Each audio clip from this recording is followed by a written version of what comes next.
കർമ്മ വരട്ടെ, കർമ്മ ചെയ്യട്ടെ എന്ന് പറഞ്ഞ് നിന്ന് കഴിഞ്ഞാൽ വർഷങ്ങൾ നീണ്ടുപോകും. പലതും ഞാൻ കാണേണ്ട ഗതിയിൽ വരും, പലതും ഞാൻ കേൾക്കേണ്ടി വരും. എനിക്കതിന് വേണ്ടി വെയിറ്റ് ചെയ്യാൻ വയ്യ. ഞാൻ ലീഗലി മൂവ് ചെയ്തിട്ടുണ്ട്. A to Z കാര്യങ്ങൾ വെച്ചിട്ടൊരു ഫയൽ ചെയ്ത് ഞാൻ മൂവ് ചെയ്തിട്ടുണ്ട്. എൻ്റെ കുഞ്ഞുങ്ങൾക്ക് വേണ്ടിയിട്ട് ഞാൻ പേടിച്ച് ജീവിച്ചിട്ടുണ്ട്. ഈ നിമിഷം വരെ, ഈ കുറച്ച് മുന്നേ വരെ ഞാൻ പേടിച്ച് തന്നെയാണ് ജീവിച്ചത്. ഇന്നാളെ വ്യക്തിയെ വെച്ച് ഫിറോസിനെ പേടിച്ച് പേടിച്ച് പേടിച്ച് പേടിച്ച് ഇവിടം വരെത്തി. എനിക്കിനി പേടിക്കാൻ വയ്യ. കാരണം എൻ്റെ ലൈഫിൽ എൻ്റെ കുഞ്ഞുങ്ങളെ ഓർത്ത്, എൻ്റെ വീട്ടുകാരെ ഓർത്ത് എല്ലാം വെച്ച് ഞാൻ ക്ഷമിച്ച് നാണക്കേടാണ് നമ്മളിത് സോഷ്യൽ മീഡിയയിലൂടെ ഇടുന്നോറും എൻ്റെ കുഞ്ഞിനിത് ബാധിക്കും എന്ന് പേടിച്ചിട്ട് മാത്രം, എൻ്റെ റോവലിന് അവൻ്റെ പപ്പയെ ഇഷ്ടമാണ്, ആ ഒരു കാര്യം ഓർത്ത് മാത്രം, എൻ്റെ കുഞ്ഞിന് ബാധിക്കരുതെന്ന് മാത്രം ഓർത്ത് മാത്രം ഞാനിതെല്ലാം വെളി പറയാതെ മിണ്ടാതെ ക്ഷമിച്ച് കയറും തോറും തലേ കയറി എന്നല്ല, അതിനപ്പുറം കയറി എന്നെ ചൊറിയാൻ നിൽക്കുക. ഇനി എനിക്ക് പറ്റില്ല. ഞാനതുകൊണ്ട് നിയമവശാൽ നിയമം പോലെ ഞാൻ ലീഗലി പോയേക്കുവാണ്. കാര്യങ്ങളെല്ലാം ലീഗലി പോയെങ്കിലും ഈ മീഡിയയിൽ നിൽക്കുന്ന ഒരാളായതുകൊണ്ട്, ഒരു സോഷ്യൽ മീഡിയയിലും അല്ലെങ്കിൽ നമ്മളൊരു ആക്ടർ ആയതുകൊണ്ടും എനിക്ക് നിങ്ങളുടെ മുന്നിൽ വന്ന് ഇപ്പം വിവാദം നടക്കുന്ന കാര്യങ്ങളായതുകൊണ്ട് എനിക്ക് നിങ്ങളുടെ മുന്നിലും ഇത് പറയണം. കാരണം നിങ്ങളാണ് എന്നെ വളർത്തി ഇത്രയും ആക്കിയത്.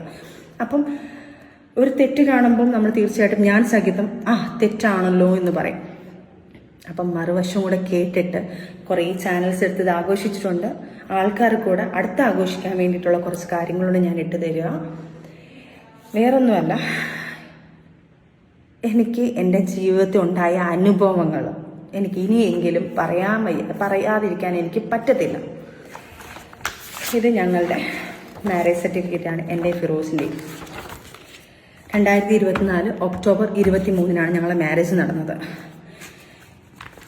ഈ മാരേജ് നടക്കുന്നതിന് മുന്നേ ഞാൻ ബിഗ് ബോസിൽ പറഞ്ഞിട്ടുണ്ട്, ഞങ്ങളുടേത് ഒരു അറേഞ്ച് മാരേജ് അല്ല, ചെറിയൊരു ലവ് മാരേജാണ്.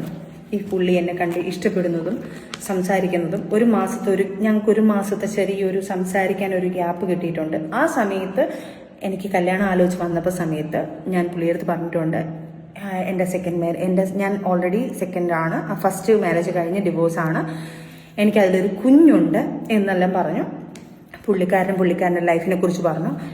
ഓക്കെ, നമ്മളുടെ കുറച്ച് ആൾക്കാർ ഇതിനകത്ത് ഇടപെട്ടു, നല്ല ബന്ധമാണെന്ന് ചിന്തിച്ച് ഒരു മാസം കൊണ്ട് ഇവരുടെ വീട്ടിൽ നിന്ന് വന്ന് ഞങ്ങളെ വീട്ടിൽ ആലോചിക്കുന്നു.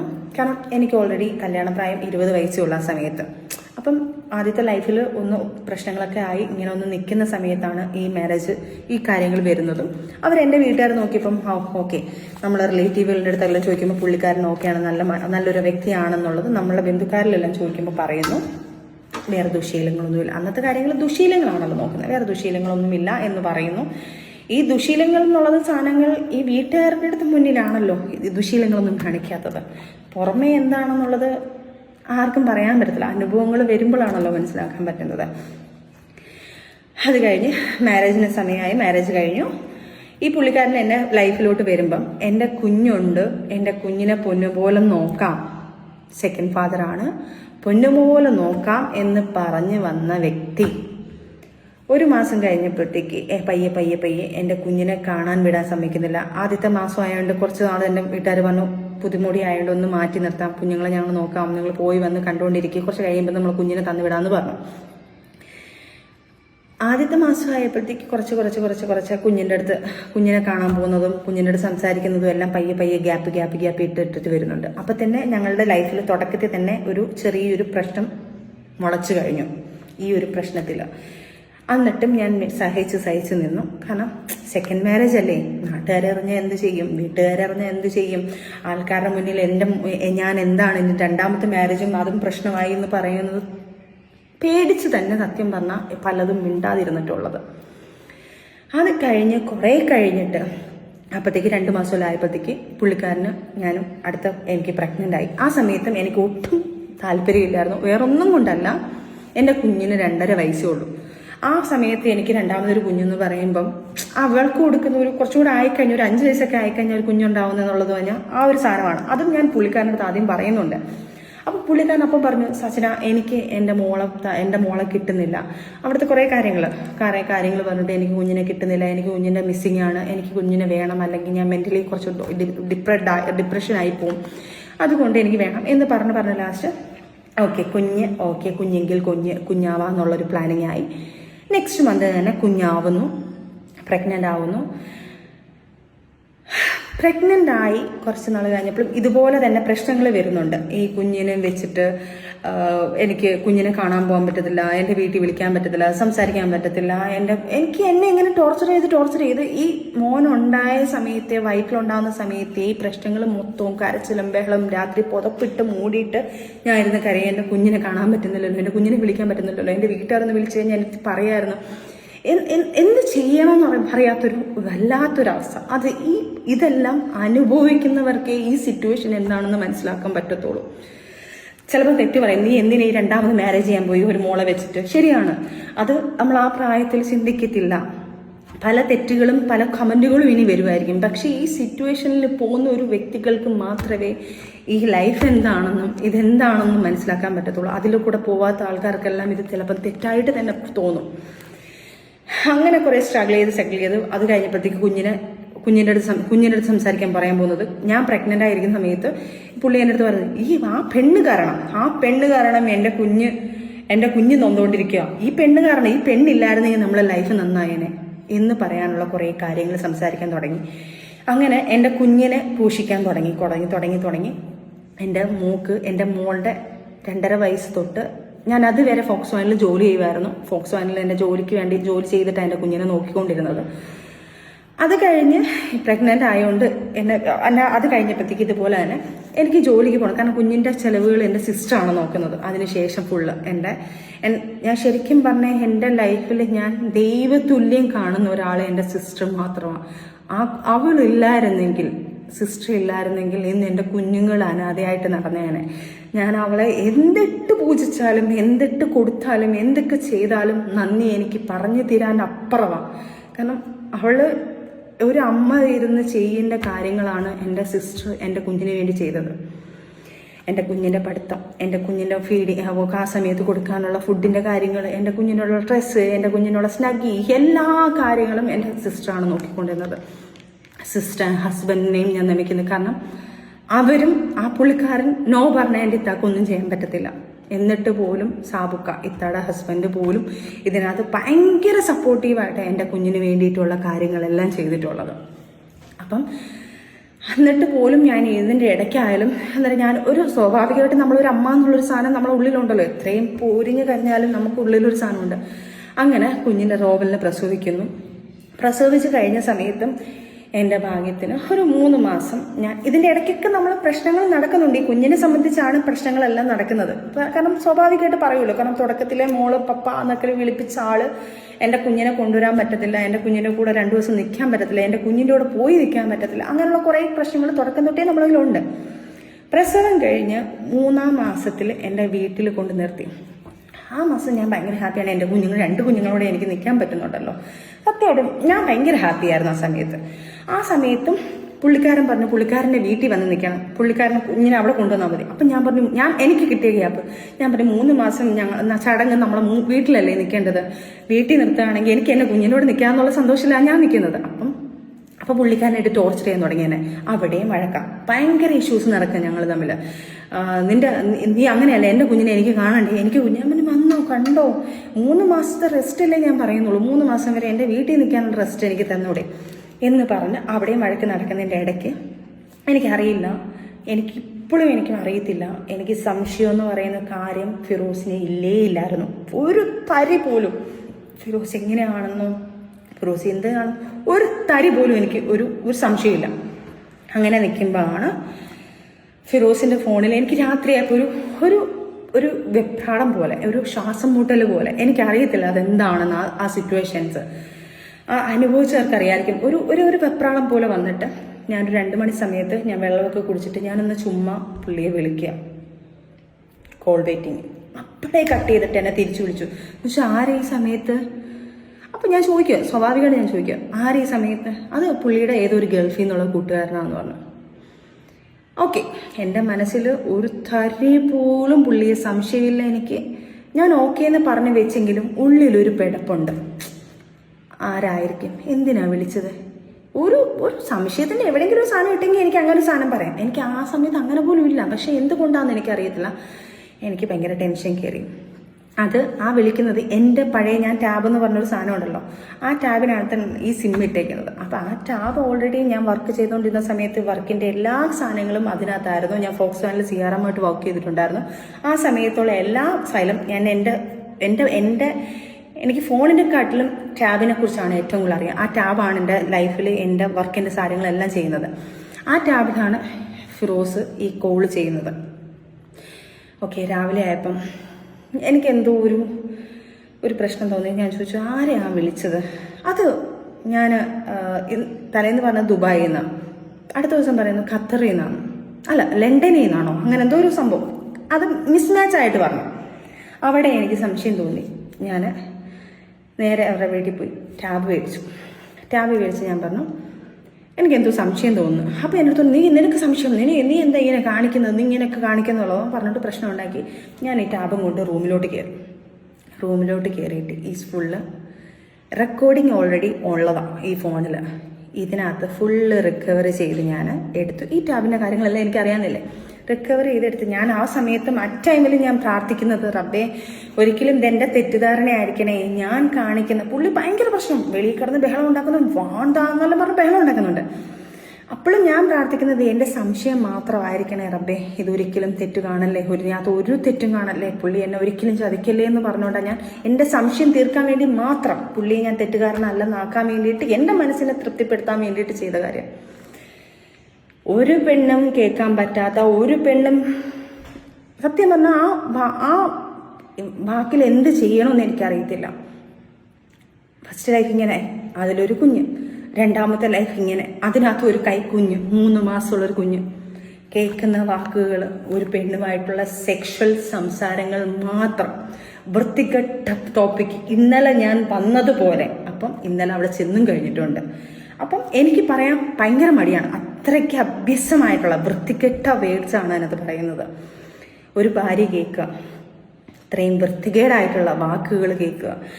ഇത് ഞാൻ കണ്ട് തകർന്ന് എനിക്ക് എന്ത് ചെയ്യണമെന്ന് എനിക്ക് അറിയണോ. കുറച്ച് സെക്കൻഡ് ഞാൻ ബ്ലാങ്കായി. വീട്ടിൽ നിന്ന് എല്ലാവരും കൂടെ വലിച്ചു തുറന്നു, കഥ തുറന്നു കൊടുത്തു. ഞാൻ സ്റ്റക്കായിട്ട് നിൽക്കുക. അവരുടെ വീട്ടുകാരെല്ലാവരും ഓടിയെത്തി. അവരുടെ വീട്ടിലാണ് സംഭവം. വീട്ടിലെത്തി കുഞ്ഞിനെ അവരുടെ വീട്ടുകാരുടെ കുഞ്ഞുമാരുടെ കയ്യിലൊക്കെയാണ്, അവരുടെ ബന്ധുക്കാരുടെ കയ്യിലാണ് കുഞ്ഞിരിക്കുന്നത്. ഞാനങ്ങ് പൊട്ടിക്കരഞ്ഞിട്ട് ഞാൻ പറഞ്ഞു, ഇങ്ങനെയൊക്കെയാണ് സംഭവിച്ചിരിക്കുന്നത്, എനിക്ക് എന്ത് ചെയ്യണമെന്ന് എനിക്കറിയത്തില്ല, രണ്ടാമത്തെ ലൈഫും ഇങ്ങനെ ആയിപ്പോയോ എനിക്കറിയില്ല, ഞാൻ എൻ്റെ കുഞ്ഞ് എല്ലാം ഞാൻ ഭ്രാന്തിയാവുക. അപ്പം അവിടെ കുറച്ച് ഇൻസിഡൻസ് നടന്നു. അത് ഞാൻ വേറെ ആരെയും ഫാമിലിയൊന്നും ഞാൻ ഇടുന്നില്ല. അവരൊന്നും അറിയുന്നില്ലല്ലോ കാര്യങ്ങൾ. അവരും പോട്ടെ, സ്വാഭാവികം, മക്കളാവുമ്പോൾ സപ്പോർട്ട് ചെയ്യുമായിരിക്കാം, അതിനെന്തോ ആട്ടെ. അതൊന്നും ഒരിക്കലും അവരെയൊന്നും ഞാൻ ഇതിനകത്ത് വലിച്ചു വയ്ക്കുന്നില്ല. കാരണം അവരൊക്കെ ഇപ്പോഴും എന്നെ സ്നേഹിക്കുന്ന ആൾക്കാർ തന്നെ. അതുകൊണ്ട് ഞാൻ അവരാരെയും വലിച്ചിടുന്നില്ല. അവിടെ ഒരു ഇൻസിഡൻറ്റ് നടന്നു. ആ സമയത്ത് എനിക്ക് പറ്റുന്നില്ല, എനിക്കറിയില്ല. അവിടെ ഇരുന്നൊരു ബ്ലേഡ് എടുത്ത് ഞാൻ കൈ ഭയങ്കരമായിട്ട് മുറിച്ചു. എനിക്ക് ജീവിക്കണ്ട, കാരണം എനിക്ക് വേറെ ഒന്നും ഞാൻ ചിന്തിക്കുന്നില്ല. ഞാൻ ഭയങ്കര ബ്ലാങ്ക് ആയിപ്പോയി. അങ്ങനെയാണ് എനിക്കൊന്ന് ബിഗ് ബോസിൽ വരുന്ന സമയത്ത് എല്ലാവർക്കും അറിയാം, എൻ്റെ കയ്യിലൊരു വലിയ പാടുണ്ടായിരുന്നു, 22 സ്റ്റിച്ചുള്ള പാടാണ്. ആ സമയത്ത് ആ ബ്ലേഡ് എടുത്ത് കീറിയത് മാത്രം എനിക്ക് ഓർമ്മയുണ്ട്. പിന്നെ ഞാൻ എൻ്റെ കുഞ്ഞുമ്മയുടെ എൻ്റെ കുഞ്ഞുമ്മ വർക്ക് ചെയ്യുന്ന ഹോസ്പിറ്റലിലേക്ക് വന്ന് സ്റ്റിച്ചിട്ട് 22 സ്റ്റിച്ച് ഉണ്ടായിരുന്നു.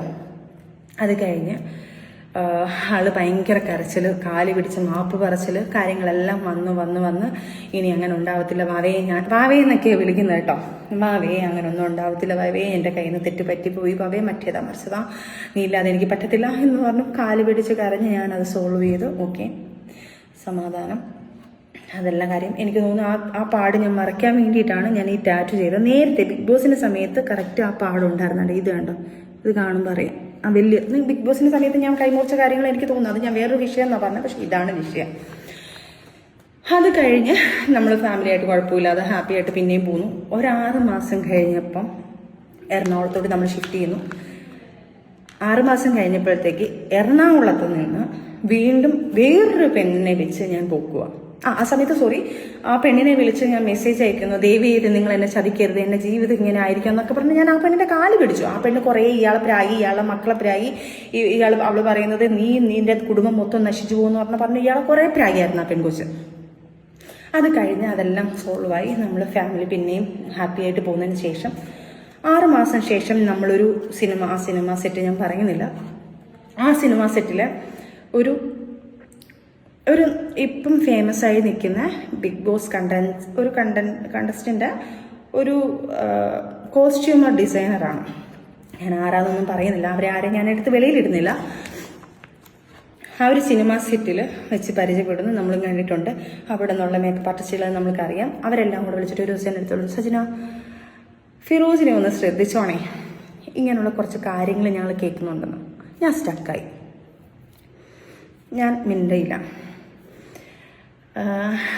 ഞാൻ രണ്ടാമതും സ്റ്റക്കായി നിൽക്കുക, എന്താണെന്നുള്ളത് എനിക്കൊരു പിടുത്തം ഇല്ലാതിരിക്കുക. അങ്ങനെ അതിനെക്കുറിച്ചുള്ള സെർച്ചിങ് എടുത്തു. അവരെൻ്റെ അടുത്ത് പറഞ്ഞു ഈ സമയത്ത് ഒരു കോള് വന്നിട്ടുണ്ടെന്ന് പറയുന്നു. ആ സമയത്തുള്ള കാര്യങ്ങൾ എടുക്കുന്നു. നമ്മൾ കൊല്ലത്തോട്ട് വരുന്നു. കൊല്ലത്ത് വരുന്നപ്പോഴത്തേക്ക് പുള്ളിക്കാരൻ്റെ കൂട്ടുകാരനെ കാണാൻ വേണ്ടി പോകുന്നു എന്ന് പറഞ്ഞുകൊണ്ട് ഇറങ്ങി പോകുന്നു. പോയി കഴിഞ്ഞപ്പോഴും ഞാൻ ഓക്കെ കൂട്ടുകാരനെ കാണാൻ പോയില്ല. അപ്പോൾ എന്നെ വിളിച്ചിട്ട് എൻ്റെ ഫോൺ സ്വിച്ച് ഓഫ് ആയിരിക്കും, ഞങ്ങൾ പോകുന്നിടത്ത് റേഞ്ച് ഇല്ല എന്നൊക്കെ പറയുന്നു. ആ കൂട്ടുകാരൻ എൻ്റെ ഫ്രണ്ടായിരുന്നു. ആ പുള്ളിക്കാരൻ്റെ ഫോണിൽ പുള്ളിക്കാരനെ കിട്ടാത്തതുകൊണ്ട് ഞാൻ വിളിക്കുന്നു. പുള്ളിയുടെ ജിമ്മേറ്റ് ഫ്രണ്ടാണ്. അവരെല്ലാം പിന്നെ കാണും, അവർക്കൊക്കെ ഈ സത്യാവസ്ഥ അറിയാം. അവിടെ വെച്ച് അവർ സംസാരിക്കുമ്പം ഈ കോൾ എന്നെ ആ ഷൂട്ടിംഗ് ലൊക്കേഷനിലുള്ള എൻ്റെ ആ ഫ്രണ്ട് കോസ്റ്റ്യൂമർ ഒരു പുള്ളിക്കാരി എന്നെ വിളിച്ച് പറയുന്നു, സജന ഫിറോസും ഇന്ന ആളും കൂടെ ഭയങ്കര സംസാരം, മാറി നിന്ന് ചിരിയും കളിയും ഭയങ്കര കുറച്ച് സംഭവങ്ങൾ പറയുന്നുണ്ട്. ഫിറോസ് എവിടെയാണ്, നീ ശ്രദ്ധിക്കണേ എന്ന് ഞാൻ പറഞ്ഞതല്ലേ എന്ന് പറഞ്ഞു. ഞാൻ പറഞ്ഞു ഫിറോസ്ക്കാരുടെ ഫോണിൽ അതിന് റേഞ്ച് ഇല്ലല്ലോ, ഫിറോസ്ക്കാരുടെ ഫോൺ അതിന് സ്വിച്ച് ഓഫ് അല്ലേ? എനിക്കറിയില്ല, പക്ഷെ ഫിറോസ് തന്നെയാണ് അവിടെ വിളിക്കുന്നത്. അവർ സംസാരിക്കുന്ന സംസാരങ്ങൾ ഭയങ്കരമാണ്. ഫിറോസ്ക്കാന്ന് വിളിച്ച് സംസാരിച്ചുകൊണ്ടിരിക്കുന്നുണ്ട്, നോക്കെന്ന് പറഞ്ഞു. അപ്പോൾ ഉടനെ ഞാൻ അവൻ്റെ ഫ്രണ്ടിൻ്റെ ഫോണിൽ വിളിച്ചപ്പം കോൾ വെയിറ്റിംഗ്. അങ്ങനെ അതും കുറേ പ്രശ്നങ്ങൾ വന്നു. കുറേ ഞാൻ പെട്ടെന്ന് ചുരുക്കമാണ്, കാരണം നിങ്ങൾ കേട്ട് നിങ്ങൾക്കും മടുക്കണ്ട എന്നുള്ളതാണ്ട. അവിടെയും കുറേ കാര്യങ്ങൾ വന്ന് അവിടെ നിന്ന് ഞാൻ പുള്ളിക്കാരൻ്റെ ഫോൺ ഇതാക്കുന്നു, അവനെ വിളിച്ചിരിക്കുന്ന റെക്കോർഡ് ചേർക്കുന്നു, ആ പെൺകൊച്ചിനുമായിട്ട് സംസാരിക്കുന്ന റെക്കോർഡ് എടുക്കുന്നു. അവരുമായിട്ട് സംസാരങ്ങളായി. ഞാൻ ആ പെണ്ണിനെ വിളിച്ച് വഴക്കായി. ഞാൻ ഇങ്ങനെ ലൈഫിൽ നിന്ന് ഒരു പ്രശ്നം ഉണ്ടായി, എൻ്റെ കൈ മുറിച്ച് ഞാൻ ഇങ്ങനെയൊക്കെയുള്ള സംഭവങ്ങൾ ഉണ്ടാക്കി, ഇങ്ങനെയൊക്കെ ലൈഫ് ഉണ്ടായി വന്നിരിക്കുകയാണ്, എന്നെ ദയവ് ചെയ്ത് ഇതിനകത്തുനിന്ന് എൻ്റെ ലൈഫ് നശിപ്പിക്കില്ലേ എന്ന് പറഞ്ഞു. ആ കൊച്ചിൻ്റെ അടുത്ത് കരഞ്ഞു. ആ കൊച്ചും പറഞ്ഞു എൻ്റെ അടുത്ത് ഒന്ന് സോറി ഇത്താ, ഞാൻ അങ്ങനെ എങ്ങനെയാണെന്നെല്ലാം പറഞ്ഞു. ആ കൊച്ചും കുറേ കാര്യങ്ങൾ പറഞ്ഞു. അത് വിട്ടു. അന്നും ഇതുപോലെ ഞാൻ സൂയിസൈഡിന് വേണ്ടി നോക്കി. കാരണം ജീവിതത്തിൽ എനിക്ക് മുന്നോട്ട് വേറൊരു മാർഗ്ഗമില്ല. കാരണം ആദ്യത്തെ ഒരു ലൈഫ് അങ്ങനെയായി, അതിനകത്തൊരു കുഞ്ഞ്, രണ്ടാമത്തെ ലൈഫ് ഇങ്ങനെയായി, അതിനകത്ത് ഒരു കൈക്കുഞ്ഞായി. എനിക്ക് എന്ത് ചെയ്യുമെന്നൊരു ഒരു പിടുത്തവും ഇല്ല. എൻ്റെ മുന്നിലോട്ട് എന്താണെന്നുള്ളത് എനിക്കൊരു ഇല്ല. എൻ്റെ വീട്ടുകാരെന്ത് പറയും, നാട്ടുകാരെന്ത് പറയും, ആൾക്കാർ ഇനി രണ്ടാമതും ഇങ്ങനെ വരുമ്പം നമ്മളെക്കുറിച്ച് നമ്മൾ അന്നത്തെ ഒരു നാട്ടുമ്പുറത്തുകാരി പോലെ ആണല്ലോ. അപ്പം തീർച്ചയായിട്ടും നാട്ടുകാർ പറയണേ ഇനി അടുത്ത ലൈഫിലും എന്തെങ്കിലും ആയി എൻ്റെ വീട്ടിൽ വന്ന് നിൽക്കുമ്പം ആൾക്കാർ പറയാൻ പോകുന്നത് എന്നെ ആയിരിക്കും, ഞാൻ എൻ്റെ കാരണം കാണാണ് രണ്ടാമതും ലൈഫ് ഇങ്ങനെ ആൾക്കാർ പറയും സ്വാഭാവികമായിട്ട്. അതുകൊണ്ട് സഹിച്ച് പിന്നെയും കുറേ ശ്രമിച്ചു. പിന്നെയും കാലുപിടുത്തവും കരച്ചിലും, പിന്നെയും പൊക്കുന്നു, പിന്നെയും കരയുന്നു, പിന്നെയും പുറയുന്നു. ഇതിൻ്റെ ഇടയ്ക്ക് പിന്നെ ഒരു വലിയൊരു ബ്രേക്കപ്പ് ആവുന്നു. ഒരു 6 months ഞങ്ങൾ പിരിഞ്ഞു നിൽക്കുന്നു, പിന്നെ ഞങ്ങൾ പിന്നെ ഒരുമിക്കുന്നു. ഇങ്ങനെ തന്നെയാണ് കടന്നു പോകുന്നത്. ഇതിൻ്റെ ഇടയ്ക്ക് എൻ്റെ കുഞ്ഞുങ്ങൾ വളർന്ന് വലുതായിക്കൊണ്ടിരിക്കുന്നു. പിന്നെ ആയപ്പം എൻ്റെ കുഞ്ഞിനെ ഞാൻ സ്ട്രോങ് ആയിട്ട് ഞാൻ വർക്കിന് ഇറങ്ങാൻ പോകുന്നു. ഞാൻ ഇതിൻ്റെ ഹോണ്ട ഷോറൂമിൽ കയറുന്നു. അവിടെ ജോലിക്ക് കയറിയ സമയത്ത് ഞങ്ങളൊരു റെൻ്റൽ ഹൗസിലോട്ട് മാറി. ഇവരും ഒരു റെൻ്റൽ ഹൗസിലായിരുന്നു. അവിടുന്ന് ഫാമിലി എല്ലാം കൂടെ നിൽക്കുന്നതുകൊണ്ട് ഞങ്ങൾ വേറൊരു റെൻ്റൽ ഹൗസിലോട്ടായി. അവിടുന്ന് ഞങ്ങൾ എറണാകുളത്തൊക്കെ പോയിട്ട് തിരിച്ച് കൊല്ലത്ത് വന്ന് വേറൊരു റെൻ്റൽ ഹൗസ് എടുക്കുന്നു. വന്ന് ഞാൻ ജോലിക്ക് കയറുന്നു. എൻ്റെ ലക്ഷ്യം ജോലിക്ക് കയറുക എന്നുള്ളത് എൻ്റെ കുഞ്ഞിനെ ചെലവിന് കൊടുക്കണം. കാരണം ഒരാളുടെ ഭർത്താവെന്ന് പറഞ്ഞാൽ അയാളുടെ കയ്യിൽ നിന്ന് ചെലവിന് മേടിക്കുന്നത് മോശമല്ലേ. അപ്പം എനിക്ക് അയാളുടെ കയ്യിൽ നിന്ന് കൊടുക്കാതെ എൻ്റെ കയ്യിൽ നിന്ന് കൊടുക്കണമെന്ന് പറഞ്ഞാൽ ഞാൻ ജോലിക്ക് കയറുന്നു. സത്യവാസ്തവം 20,000 സാലറി ഉള്ളതിന് ഞാൻ 15,000 സാലറി ഉണ്ടെന്നേ പറഞ്ഞിട്ടുള്ളൂ. കാരണം എന്ന് വെച്ച് കഴിഞ്ഞാൽ എനിക്ക് പേടി 5,000 രൂപ കൊടുക്കേണ്ട. കുഞ്ഞിനെ തന്നെ ഇപ്പം തന്നെ പറയുന്നുണ്ട് കുഞ്ഞു കാരണമാണെന്ന് പറയുമ്പം അത് വേണ്ടാന്ന് പറഞ്ഞുകൊണ്ട് ഞാൻ 15,000 രൂപ എന്ന് പറഞ്ഞു. ഞങ്ങൾ അവിടുത്തെ മാനേജറിനടുത്തും ഞങ്ങൾ അവിടുത്തെ ചേച്ചിമാർത്തൊക്കെ പറഞ്ഞു എൻ്റെ സാലറി ഇത്രയാണെന്ന് പറയണേ എന്ന് പറഞ്ഞിട്ട് 15,000 രൂപ ഞാൻ പറഞ്ഞു. അത് കഴിഞ്ഞ് ഞാൻ അതിനകത്ത് 5,000 കുഞ്ഞിന് വേണ്ടി ചിലവിന് ഉമ്മയ്ക്ക് കൊടുക്കാൻ നോക്കുന്നു. അതിൻ്റെ ഇടയ്ക്ക് ബിഗ് ബോസ് താരങ്ങളായ സജ്നയും ഫിറോസ് ഖാനും തമ്മിലുള്ള പ്രശ്നങ്ങളെല്ലാം നമ്മൾ കഴിഞ്ഞ ദിവസങ്ങളിലൊക്കെ അറിഞ്ഞതാണ്. എന്നാൽ ഇപ്പോൾ ഒരു വലിയ വെളിപ്പെടുത്തൽ നടത്തിയിരിക്കുകയാണ് സജ്ന. മറ്റൊന്നുമല്ല, താൻ 2.5 മാസം ഗർഭിണിയാണ് എന്ന വിവരമാണ് തന്റെ വയറിന്റെ ചിത്രം പങ്കുവച്ചുകൊണ്ട് സജ്ന ഫിറോസ് പറഞ്ഞിരിക്കുന്നത്. മാത്രമല്ല, ആരാണ് തന്റെ കുഞ്ഞിന്റെ അച്ഛൻ എന്നുകൂടി താരം വെളിപ്പെടുത്തി കഴിഞ്ഞു. അതെ, നമുക്കെല്ലാവർക്കും സുപരിചിതനായ സിനിമാക്കാരൻ തന്നെയായ റസൂൽ പൂക്കുട്ടിയാണ് സജ്ന ഫിറോസിന്റെ കുഞ്ഞിന്റെ അച്ഛൻ. സജ്ന ഫിറോസിനെയും റസൂൽ പൂക്കുട്ടിയെയും വെച്ച് തന്നെ നിരവധി കഥകളാണ് മുൻപ് പുറത്തു വന്നത്. എന്നാൽ അങ്ങനെയൊന്നുമല്ല, അതൊരു സൗഹൃദം മാത്രമാണെന്നൊക്കെയായിരുന്നു സജ്ന പറഞ്ഞിരുന്നത്. സജ്നയും ഫിറോസും തമ്മിൽ പലതരത്തിലുള്ള വീഡിയോ മുഖേനയുള്ള ആക്രമണങ്ങളും പരോക്ഷ വിമർശനങ്ങളും ഒക്കെ നമ്മൾ കണ്ടതാണ്. എന്നാൽ ഇപ്പോൾ ഇതെല്ലാം മാറ്റി നിർത്തിക്കൊണ്ടാണ് സജ്ന മറ്റൊരു വെളിപ്പെടുത്തൽ നടത്തിയിരിക്കുന്നത്. സജ്നയും പൂക്കുട്ടിയും തമ്മിൽ ബന്ധമുണ്ട് എന്ന് എല്ലാവർക്കും മനസ്സിലായിരുന്നുവെങ്കിലും സജ്ന ഫിറോസ് മൂന്നാമതും അമ്മയാകുമോ, അല്ലെങ്കിൽ ഇനി ഒരു കുഞ്ഞിന്റെ അമ്മയാകാൻ പോവുകയാണോ എന്ന ഒരു ഞെട്ടലോടെ തന്നെയാണ് എല്ലാവരും അറിയുന്നത്. ഈ പ്രാവശ്യം, അതായത് കഴിഞ്ഞ മാസം, അതായത് ഈ പ്രശ്നങ്ങളൊക്കെ നടക്കുമ്പോൾ നമ്മൾ സന്തോഷത്തോടെ ഫിസിക്കൽ അറ്റാച്ച്മെന്റ് ആയപ്പോഴാണ് ഈ കുഞ്ഞായത്. അല്ലാതെ ഞാൻ നിങ്ങളെ പീഡിപ്പിച്ചോ, ഞാൻ നിങ്ങളെ അബ്യൂസ് ചെയ്തോ, നിങ്ങളിരിക്കുന്ന സാധനം എടുത്തിട്ട് എന്റെ അടുത്ത് വെച്ചിട്ട് എനിക്ക് കുഞ്ഞിനുണ്ടാക്കാൻ പറ്റത്തില്ലല്ലോ. നിങ്ങൾ എനിക്ക് ഉള്ളിൽ തന്നോട്ടാണ്ടായോണ്ടല്ലോ കുഞ്ഞുണ്ടായത്. അല്ല, ഈ റസൂലിക്ക, ഞാനൊരു കാര്യം പറയട്ടെ, ഞാൻ ഒരിക്കലും അങ്ങനെ ചെയ്യുന്ന ഒരു കുട്ടിയല്ല. ഇവരെ കൊല്ലാൻ വേണ്ടി ദേഷ്യപ്പുറത്ത് ഞാൻ പറഞ്ഞിട്ടുണ്ടായിരിക്കും, അവര് സത്താലും കുഴപ്പമില്ല, എനിക്കിത് മതി, എനിക്ക് പൈസ മതി. ഇക്കാടെ ഓവർ കുബുദ്ധിയാണ് നിങ്ങളെ ലൈഫിൽ ഇപ്പോഴും. ഞാൻ പറഞ്ഞോട്ടെ എന്ത് ഞാൻ പറഞ്ഞോട്ടെ, നിങ്ങളെ ഓവർ കുബുദ്ധിയാണ് നിങ്ങളെ ലൈഫിൽ നമ്മളെ കാര്യം വരെ പുറത്ത് വന്നതും. ഇനി എനിക്ക് റസൂലിക്ക എത്രയോ നാളുകളായിട്ട് നീ നിന്റെ കൂട്ടുകാരുടെ പറഞ്ഞോണ്ടിരിക്കുന്ന കാര്യമാണ്. എന്ത് പറഞ്ഞോണ്ടിരിക്കുന്ന കാര്യമാണ്? എന്തോന്ന് ആണല്ലോ റസൂലിക്ക, നിങ്ങളെ വൈഫിന്റെ അടുത്ത് പറഞ്ഞേക്ക് പ്രഗ്നന്റ് കാര്യം പറഞ്ഞേ പറ്റത്തുള്ളൂ റസൂലിക്ക. ഇനി എനിക്ക് ഇനിയിപ്പോ എനിക്ക് എനിക്ക് പറ്റത്തില്ലമ്മ. ഞാൻ എത്രയോ ക്ഷമിക്കുന്നുണ്ടമ്മ.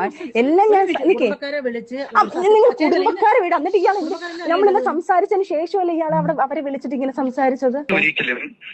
ഒരിക്കലും ഞാനും നീയും ഒരുമിച്ച് നിൽക്കേണ്ട ആവശ്യകത നീ ഇപ്പോഴും മനസ്സിലാക്കിയിട്ടില്ല. അത് ഞാനല്ലല്ലോ മനസ്സിലാക്കുന്ന റസൂൽ പൂക്കുട്ടി. ചതിച്ചുണ്ടാക്കി എന്നുള്ളൊരു ഡയലോഗ് ഉമ്മയുടെ നേരത്തെ പറഞ്ഞു നിങ്ങള്. ഞാൻ സജിന ഇങ്ങനെ ഞാൻ അത് നിർബന്ധിച്ചു പിടിച്ചുണ്ടാക്കിയെന്ന് പറഞ്ഞു. നിർബന്ധിച്ചു പിടിച്ചുണ്ടാക്കാൻ നിങ്ങൾ ഇരിക്കുന്ന സാധനം എനിക്ക് അടുത്ത് ഉണ്ടാക്കാൻ പറ്റത്തില്ലല്ലോ. അതും സ്നേഹത്തോടെ നമ്മൾ ഈ പ്രാവശ്യം കാലിക്കട്ടുള്ള വിവാന്തയിൽ നമ്മൾ പോയതും അവിടുന്ന് നമ്മൾ ട്രാവൽ ചെയ്തതും ഇതെല്ലാത്തിനും ഉണ്ടല്ലോ. ഞാൻ അതിന് വലിയ ഷോക്കായിരുന്നു. വളരെ ഷോക്ക്ഡോ? എന്ത്, നിങ്ങൾ കുഞ്ഞു പോയോണ്ടോ വിചാരിക്കുന്നത്? കാരണം എനിക്ക് ലണ്ടനിൽ നിന്ന് UAE നിന്ന് എനിക്ക് മെഡിസിൻ എടുത്തുകൊണ്ട് വരുന്നു, കുഞ്ഞിന് കൊടുക്കാനുള്ള പ്രൊട്ടക്ട് കുഞ്ഞിന് എത്രയും കെയറിംഗ് ആയിട്ട് ചെയ്യണം എന്നുള്ള സാധനങ്ങൾ നിങ്ങൾ അക്സെപ്റ്റ് ചെയ്തു എന്ന് പറഞ്ഞു കഴിഞ്ഞാൽ നമ്മൾ മ്യൂച്വലായിട്ട് എടുത്തൊരു തീരുമാനം കുഞ്ഞിനെ കണ്ടിന്യൂ ചെയ്യുന്നു പറഞ്ഞതിന് ശേഷം അത്രയും കെയറിംഗ് ആയിട്ട് നിന്ന ഒരാള് എന്റെ വീട്ടിൽ നിന്നാലും എന്റെ ഇവിടുന്ന് പറയുമ്പോഴാലും നിങ്ങൾ എന്റെ വീട്ടുകാരത് പറയുന്നത് അതെങ്ങനെയെങ്കിലും അതിനെ കൊല്ലാൻ നോക്ക്, ആ കുഞ്ഞിനെ കൊല്ലാൻ നോക്ക്. വേണ്ട എങ്കിൽ ആദ്യം ഒന്ന് അബോട്ടായതാണല്ലോ. അപ്പൊ ഞാൻ പറയുന്നു ശരി, പ്രൊട്ടക്ഷൻ എടുക്കണ്ടേ, എനിക്കത് ഇഷ്ടമല്ല എന്ന് ഞാൻ പറയുന്നുണ്ട്. അപ്പം നിങ്ങൾ നിങ്ങളെ സേഫ്റ്റി നോക്കിക്കൂടായിരുന്നോ? അപ്പം നിങ്ങൾക്ക് ഇനിയും ഒരു കുഞ്ഞുണ്ടാവും എന്നുള്ളത് അറിയാമല്ലോ. അപ്പൊ ഞാൻ ചോദിക്കട്ടെ, ആ ഒരു കുഞ്ഞുണ്ടാവുമ്പം ഞാനത് നേരത്തെ പറഞ്ഞിട്ടുള്ള ആ ഒരു കുഞ്ഞുണ്ടായിക്കഴിഞ്ഞാൽ ഇനി ഒരു കുഞ്ഞുണ്ടായാൽ ഞാൻ കളയിലേക്കാം, എനിക്കത് പറ്റത്തില്ല. കാരണം ഞാൻ അന്ന് പോലും ആ ഒരു ട്രോമയിൽ പോയത്, ഈ കുഞ്ഞ് പോയപ്പോൾ പോലും ഞാൻ എന്നമ്മയ്ക്കറിയാം ഞാനത് ഭയങ്കര മാനസികമായിട്ട് വിഷമിച്ചിരുന്നു. ഞാൻ അതിൽ എനിക്കൊരു കുഞ്ഞിനെ തന്നത്, വീണ്ടും ഒരു കുഞ്ഞിനെ തന്നത് അള്ളായിട്ടാ തന്നത് എനിക്കത്. അല്ലാതെ ഇപ്പൊ നമ്മൾ കറക്റ്റ് നിങ്ങളെ പീഡിപ്പിച്ച് മേടിച്ച് സാധനങ്ങൾ എടുത്ത് ഞങ്ങളോട് ഇഞ്ചെക്ട് ചെയ്ത സാധനമല്ലല്ലോ ഞാനിത്. നമ്മൾ സന്തോഷത്തോടെ ഹാപ്പി